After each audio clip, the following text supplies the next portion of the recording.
कहानी की शुरुआत होती है 1986 से, जहां टीवी पर एक चैरिटी इवेंट का एड चल रहा था, हैंड अक्रॉस अमेरिका। इस इवेंट में लाखों लोग एक दूसरे का हाथ पकड़कर एक लंबी लाइन में खड़े होंगे।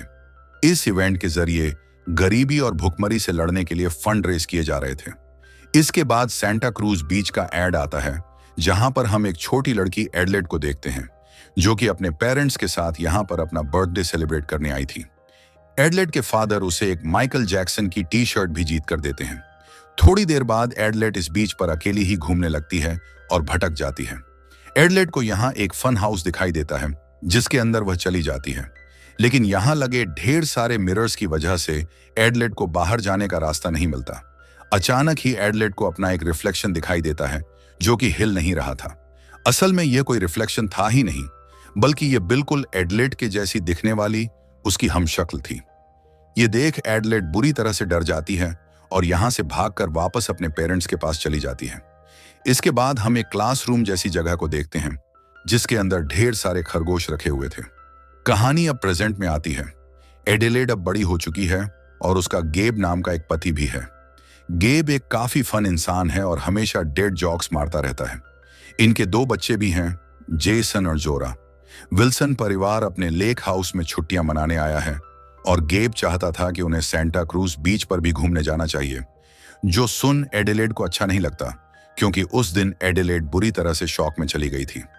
अपने पेरेंट्स से मिलने के बाद भी उसने कई हफ्तों तक कुछ भी नहीं बोला था।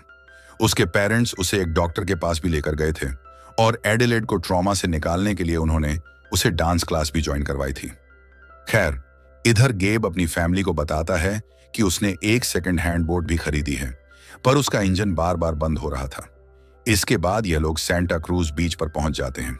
यहाँ गेब को अपना अमीर दोस्त जोश भी मिलता है, जो खुद भी अपनी वाइफ किट्टी और ट्विन डॉटर्स के साथ घूमने आया था।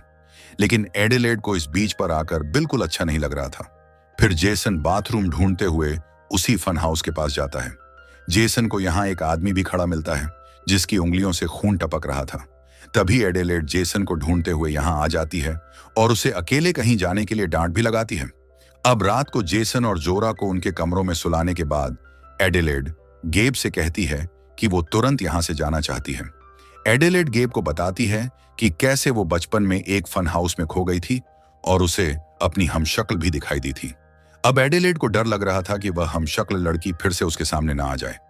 अब अचानक ही इनके घर की लाइट चली जाती है और जेसन इनके कमरे में आकर बताता है कि उनके घर के बाहर एक फैमिली खड़ी है। ये देखते हैं कि बाहर 4 लोग खड़े हुए थे और चारों ने लाल कलर का जंप सूट पहना हुआ था।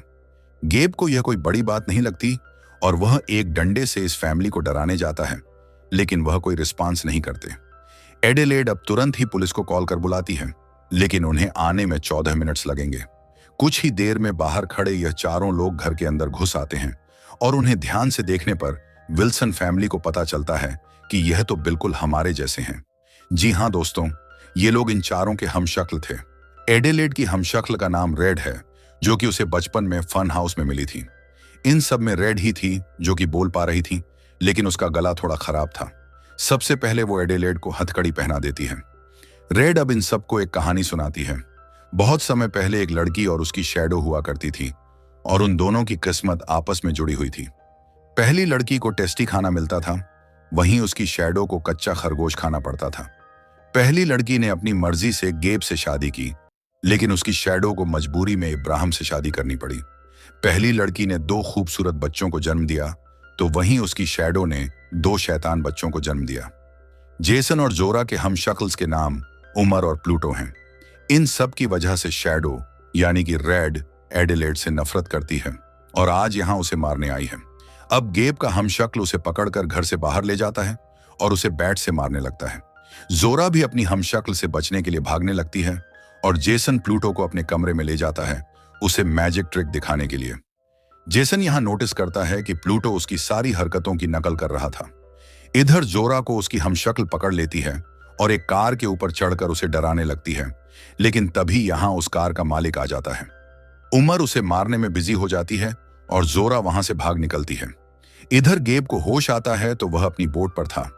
इब्राहिम उसे लेक में डुबाने ले जा रहा था, लेकिन बोट का इंजन अचानक ही बंद हो जाता है और मौका देखकर गेब अपने हमशक्ल को पानी में गिरा देता है।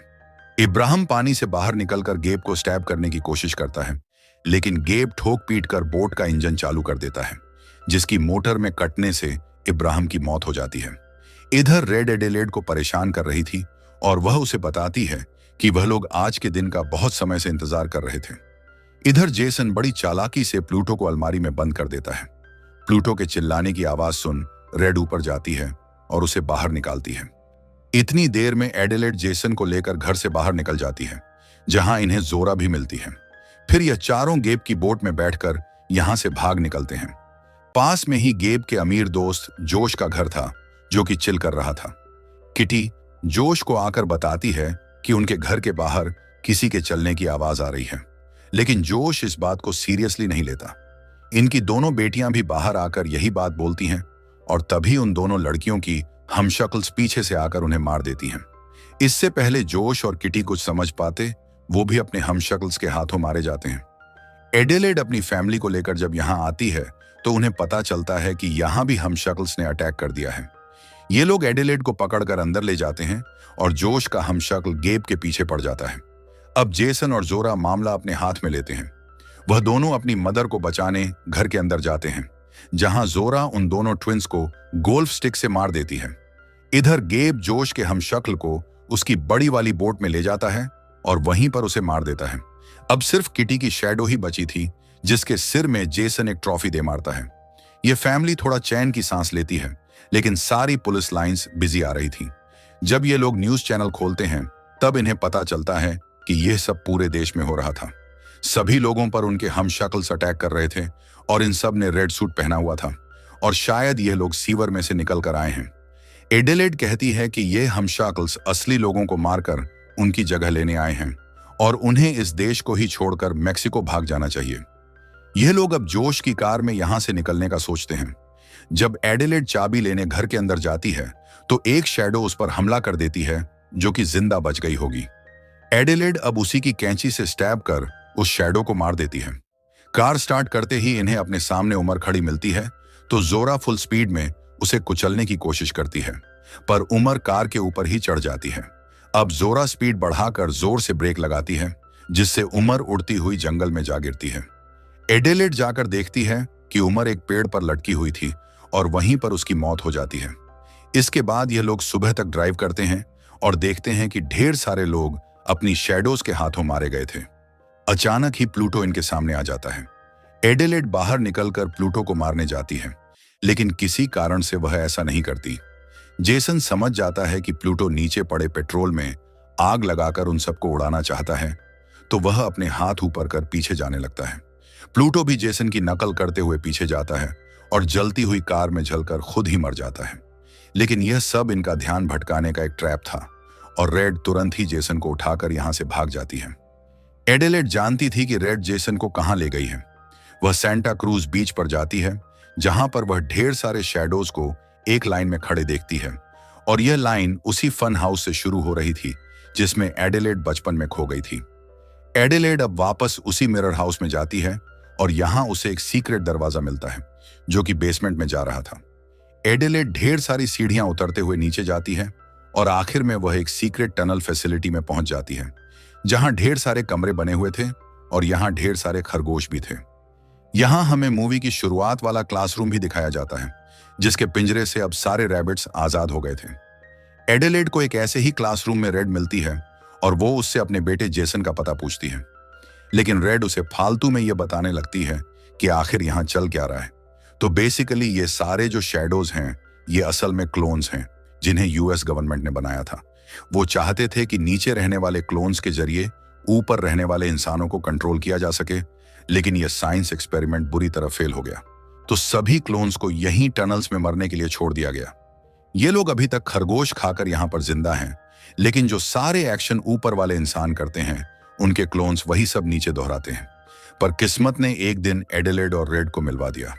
उस दिन के बाद जब एडिलेड डांस किया करती थी तो रेड भी नीचे डांस करती थी और बाकी क्लोन्स को लगा कि रेड उनसे सुपीरियर है, वह उसे अपना लीडर मानने लगे। इसके बाद रेड ने सभी को ट्रेन किया, उन्हें लाल कपड़े दिलाए और फिर ऊपरी दुनिया पर हमला कर दिया।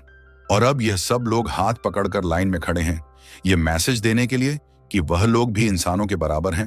खैर, रेड और एडिलेड में लड़ाई होने लगती है और आखिर में एडिलेड रेड को स्टैब कर देती है। फिर अपनी हथकड़ी से उसका गला दबाकर अपने ही क्लोन को मार देती है। इसके बाद एडिलेड को जेसन मिल जाता है, जो कि एक लॉकर में बंद था।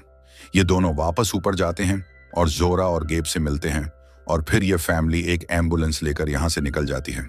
सब कुछ ठीक हो गया था, लेकिन अब कहानी में ट्विस्ट आता है। एडिलेड उसी दिन को याद करती है जब उसे अपनी क्लोन मिली थी। तब उस क्लोन ने असली एडिलेड का गला दबाकर उसे बेहोश कर दिया था। फिर वो क्लोन उसके शरीर को घसीटकर नीचे अंडरग्राउंड टनल में लेकर गई और हथकड़ी से उसे वहीं पर बांध दिया। इसके बाद क्लोन ने एडिलेड के कपड़े पहने और खुद वापस ऊपर आ गई। जी हाँ दोस्तों, उस दिन एडिलेड के पेरेंट्स जिसे घर लेकर आए थे, वह असल में उसकी क्लोन थी और यही कारण था कि वह कुछ बोल नहीं पा रही थी, क्योंकि उसे बोलना आता ही नहीं था। और जिसे अब तक हम रेड समझ रहे थे, वह असली एडिलेड थी। इसीलिए वह बाकी क्लोन्स से अलग थी और वह इंग्लिश भी बोल पा रही थी। वह इन सब क्लोन्स को आजाद करवाने के लिए बाहर लेकर आई थी, लेकिन टाइम पास करने के चक्कर में खुद को और अपनी क्लोन फैमिली को मरवा बैठी। खैर, जेसन को शक हो गया था कि शायद उसकी मदर एक क्लोन है, पर अब इस बात से कोई फर्क नहीं पड़ता। फिल्म के एंड में हम इन क्लोन्स की एक लंबी लाइन को देखते हैं, जो कि एक दूसरे का हाथ पकड़कर खड़े हुए थे, और यह फिल्म यहीं पर एंड हो जाती है। वीडियो पसंद आई हो तो इसे लाइक और चैनल को सब्सक्राइब करना ना भूलें। मैं मिलता हूं आपसे बहुत ही जल्द एक नई वीडियो के साथ।